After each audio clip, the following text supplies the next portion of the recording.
Seniority seat ലഭിക്കാൻ അതിരാവിലെ കുളിച്ച് റെഡിയായി ബസ്സിൽ ആദ്യമേ വന്ന് ഒരു സീറ്റിൽ ഇരുന്നു. അയാളുടെ കയ്യിൽ സാധാരണ ഒരു ഫോണാണുള്ളത്. എന്നാൽ ഈ ആദ്യം വന്ന ആളിനെ യാത്രക്കിടയിൽ കയറിയ ഒരു മഹാൻ ഞാൻ റിസർവ് ചെയ്താണ് ഇതെന്ന് പറഞ്ഞ് അയാളെ അവിടുന്ന് എഴുന്നേൽപ്പിച്ചു.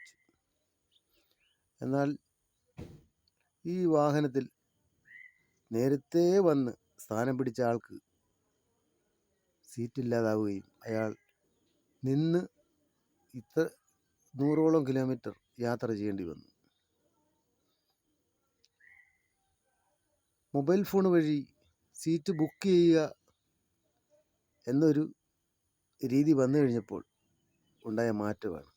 യഥാർത്ഥത്തിൽ മുന്നേ വരുന്ന ആളിനാണ് സീറ്റ് ലഭിക്കേണ്ടത്.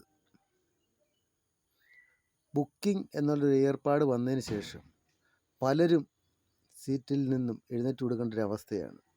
ഇതൊരു ദുഷിച്ച ഏർപ്പാടാണ്.